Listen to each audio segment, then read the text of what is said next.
আজকের গল্প গোপালের বাড়িতে চোর। তাহলে শুনতে থাকো। কারো বাড়িতে চুরি করতে আসার প্রশস্ত সময় হলো রাতের বেলা। চোর রাতে চুরি করতে আসে। এরকমই একদিন এক রাতের বেলা গোপালের বাড়িতে এক সিধেল চোর ঢুকলো চুরি করতে। মাঘ মাসের শীতের রাত। গোপাল ও গোপালের স্ত্রী প্রায় ঘুমিয়েই পড়েছিল। শীতকাঠির ঠুকঠুক শব্দে স্বামী ও স্ত্রী উভয়েরই ঘুম ভেঙে গেল। গোপাল স্ত্রীর কানে কানে বললে, গিন্নি, তুমি একদম চুপ করে থাকবে। চোরটা কি করে দেখা যাক। বাগে পেলেই ব্যাটাকে ঠুসে দিতে হবে। ওগো শুনছো, আমার যে বড় ভয় করছে। চোর এসছে নাকি গো? তুমি যে বলছো ঠুকঠাক আওয়াজ হচ্ছে। আমার যে ওই বাস্কের মধ্যে ৩,০০০ টাকা আছে। চোরে যদি নিয়ে যায় আমার খুব কষ্ট হবে গো। চোরে নিয়ে যাবে আমার টাকা? চোরের ঘাড়ে কি ৯টা মাথা গজিয়েছে নাকি? তুমি চুপ করে বসো, একটুও শব্দ করো না। চোরকে আগে ভেতরে আসতে দাও, তারপরে ব্যাটার মজা দেখাচ্ছি।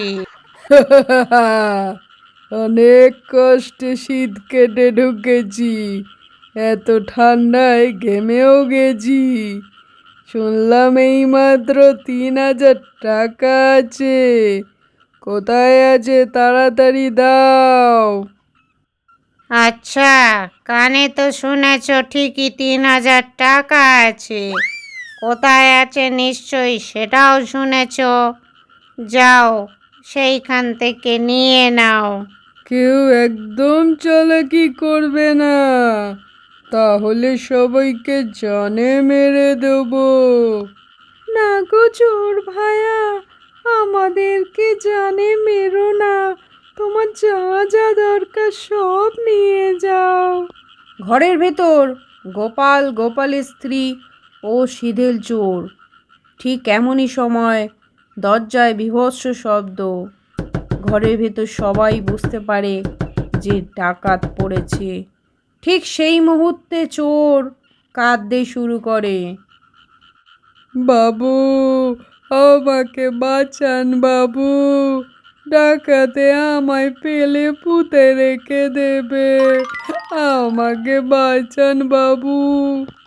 ঠিক আছে, তোমায় আর কাঁদতে হবে না। তুমি ওই কোণাটায় গিয়ে লুকিয়ে থাকো।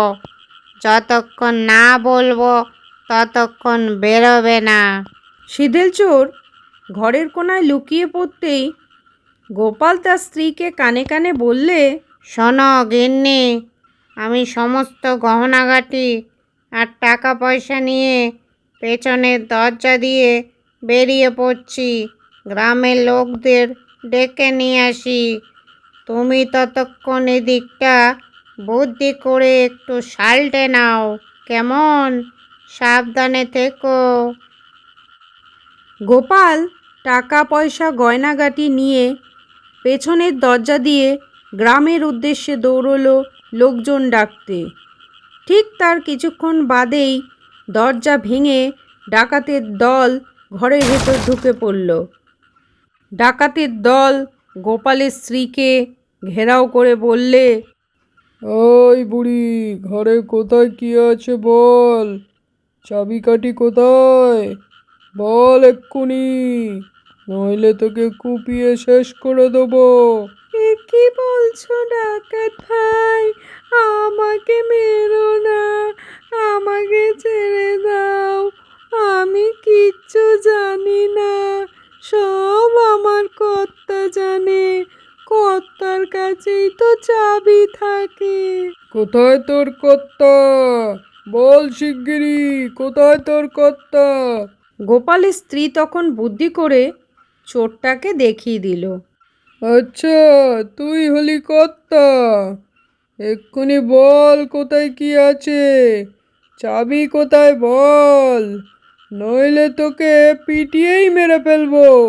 ডাকাত ভাই, আমায় ছেড়ে দাও, আমায় মেরো না। আমি এই বাড়ির কোনো কর্তা নই। কোথায় চাবি আমি তাও জানি না। আমি তো চোর, চুরি করতে এসেছিলাম। আমি এই বাড়ির লোকই না। ওরে মিনসে, আমাকে এখন বিপদের মুখে ফেলে দিয়ে ন্যাকা সেজে বসে আছো। তাড়াতাড়ি বলে দাও ওদের মাটির নিচে কোথায় কি পুঁতে রেখেছো, নইলে ওরা তোমাকেই মাটিতে পুঁতে দেবে। চোর তো আর গোপাল তথা বাড়ির কর্তা নয় যে ডাকাতের ভয়ে বলে দেবে চাবি কোথায় আছে। চোর তো বেচারা এসেছিল চুরি করতে। ডাকাতের দল গোপালের স্ত্রীর কথা বিশ্বাস করে চোরকে বাড়ির কর্তা ভেবে আর না বলার কারণে চোরকে পিটিয়ে প্রায় আধমরা করে ফেলল। এদিকে গোপাল বাইরে গিয়ে লোকজন ডেকে আনলো। তারা মার মার শব্দে ডাকাত দলকে তাড়া করলো। ডাকাত দল ভয়ে পালিয়ে গেল। পাড়ার লোকেরা হাতের কাছে ডাকাত না পেয়ে সেই আধমরা চোরটাকে আরও পেটাতে শুরু করলো। এমন সময় গোপালের স্ত্রী বললে, থামো থামো, ওকে তোমরা আর মেরো না। ওই তো এ যাত্রায় আমাদের প্রাণ বাঁচিয়েছে। শেষে বেচারা চোরকে ছেড়ে দিয়ে গ্রামবাসীরা যে যার মতন চলে গেল। চলো গিন্নি, আমরাও ভেতরে যাই।